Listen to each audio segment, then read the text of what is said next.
So to understand this a little bit more, let's take a look at these responses and respond to one of them.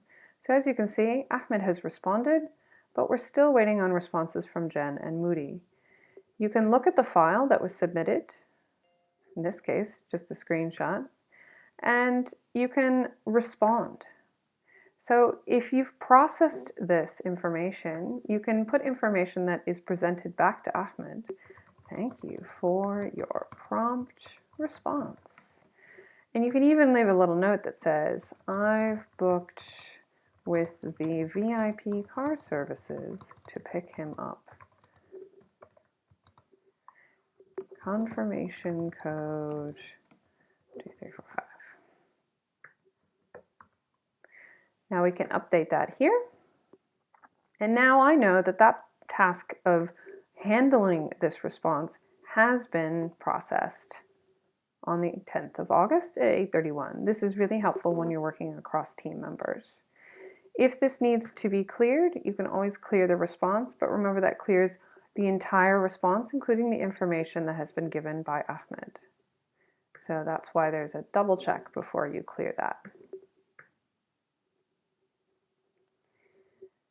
Now we're going to go in and explore other kinds of tasks. So you'll notice that we have the yes type of task.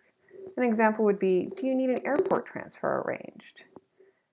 There's the done task. For example, pack your swimsuit, which simply allows them to check it off as done.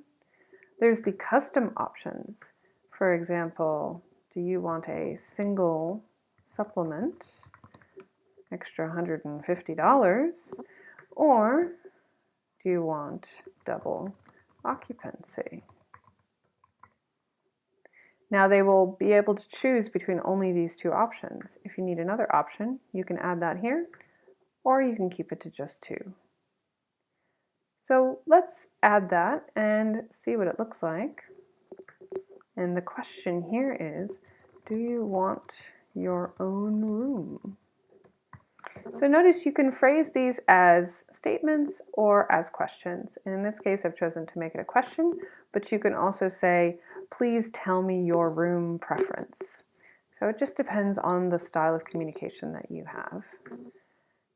Remember that the response due date is what allows them to know when this information is important. Most of you will probably select the same response due date for all tasks.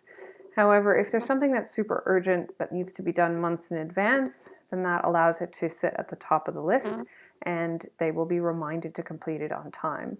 Even if the date has passed, they will still be able to complete the task. We're going to add this, and now we're going to take a look at the responses. Obviously, no one's responded yet. We're going to look at it as Jen, and we're going to see she has a lot of questions to answer. And so we're going to respond to the one that I just looked at. Do you want your own room? And I'm going to say single supplement, yes. And now that will fade off into the completed list. And there's only two remaining. Now if I go back and reload this as a planner, I will see that the response has been given and that she wants a single supplement. Now you notice that there's no tick mark next to this. That's because I have requested that this is not something that requires me to review.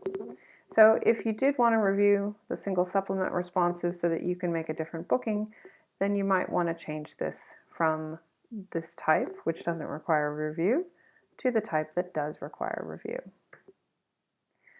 So that's your introduction to tasks.